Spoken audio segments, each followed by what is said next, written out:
Welcome back. We're going to continue on with Chapter 8 and segueing into Chapter 9 here. And basically, what we have at the end of the Constitutional Convention is a constitution with a number of different aspects to it.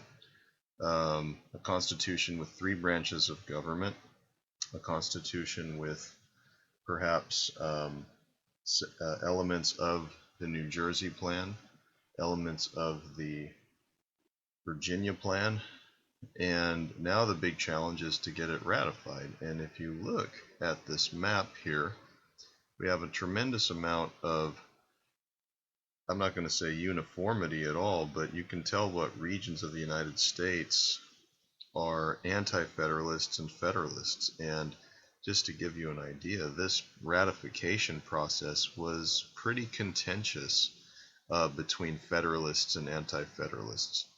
Federalists, of course, are people that wanted ratification of the Constitution, who felt that a better, more efficient, stronger, centralized government would be better than a decentralized sort of confederation type of government.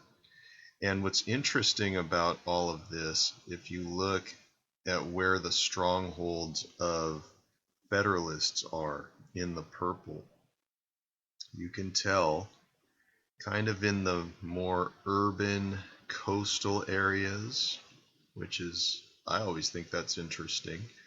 You would totally understand how those groups would want to have a strong centralized government, because much of your commerce and shipping is located at the edges here, to go to markets across the Atlantic Ocean or even south. And so you can understand why merchants and businessmen who live in these areas here would want to have the Constitution.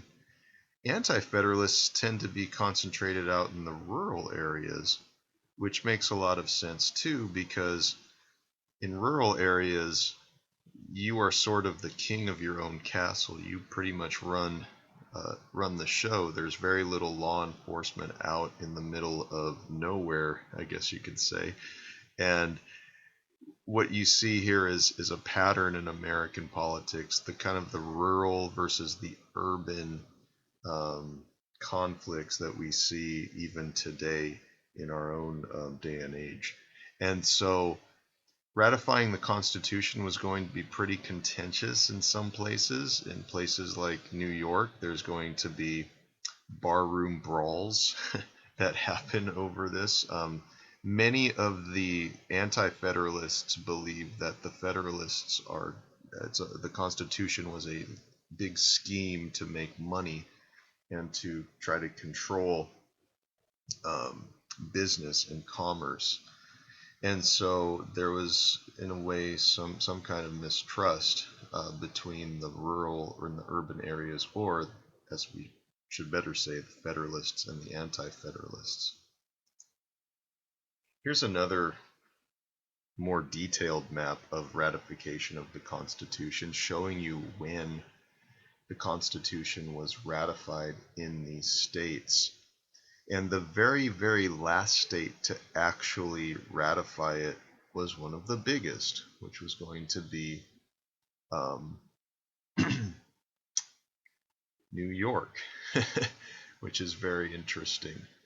Of course, Rhode Island is going to be the last, but still, this area right here is significant, New York, because it is the most diverse state, really. I mean, Pennsylvania probably is a pretty close second, or maybe some people might even think it's tied for first. But this just shows you that that to ratify the Constitution, it was a very contentious process. It took a long time. It was difficult for all the states to agree. The way that the Constitution was ratified was that the Federalists came out with the Federalist Papers, which was basically a public media campaign designed to get people to go along with the ratification of this Constitution. James Madison was, of course, behind that, as well as other Federalists. And in a lot of ways, it swayed people in favor of ratification of the Constitution. So we get a Constitution finally by 1790, once Rhode Island finally ratifies the Constitution. So George Washington is going to be our first president, and the objective question here is, what were the sources of political stability in Federalist America? So we have a Federalist government, and perhaps one of the most important factors in creating stability in America is the fact that George Washington is the president. And in the presidential election here, it is a unanimous vote for President Washington. Washington doesn't get all the electoral votes, but he is the majority. He is the guy who people feel is best representative of their ideals, and so it's no surprise that George Washington, leader of the Revolution, tremendous founding father of the country, is the person that is going to head up the very first government of the United States. And George Washington is going to set precedents. He's the first one, and so there's a lot of pressure with that.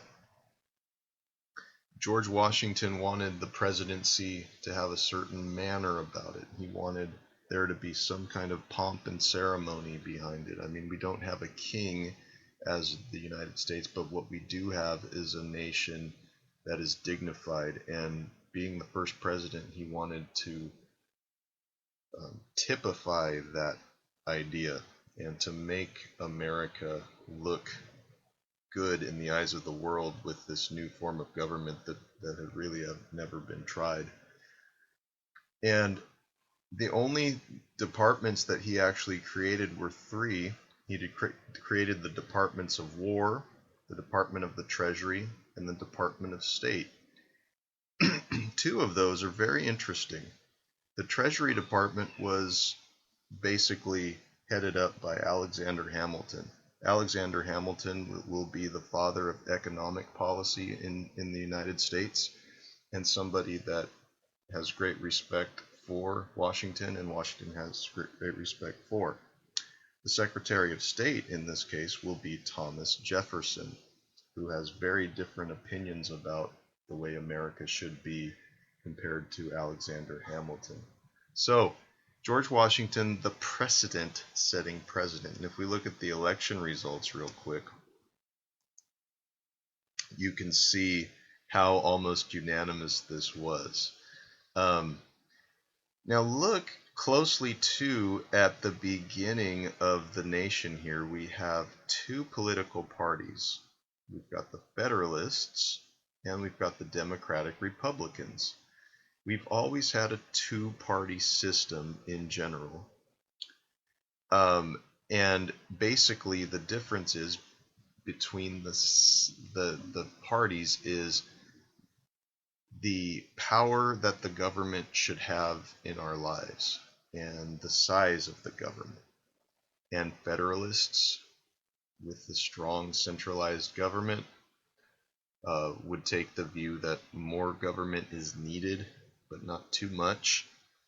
Democratic Republicans would be sort of the people that believe that government should govern a little bit less.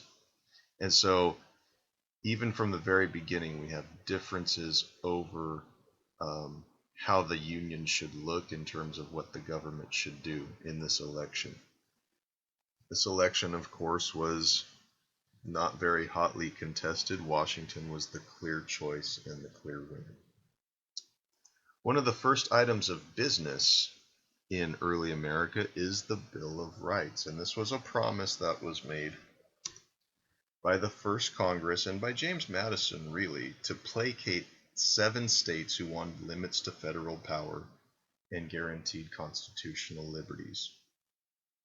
The Bill of Rights borrowed from existing state constitutions and the language of the Bills of Rights in many different states.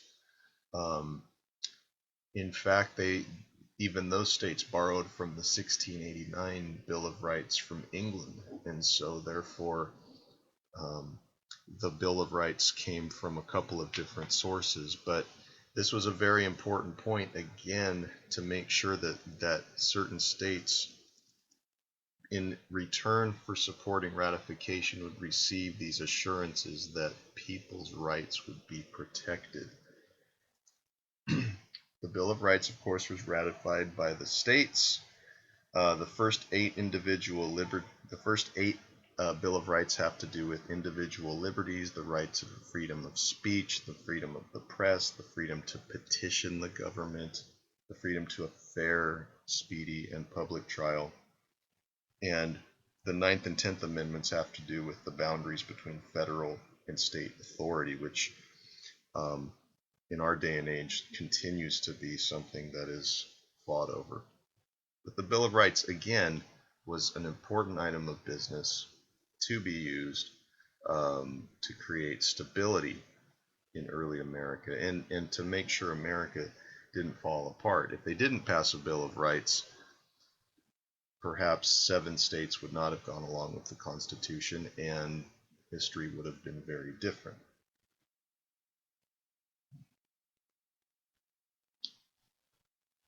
Let's get into economic policy with Alexander Hamilton, and that will be in our next video.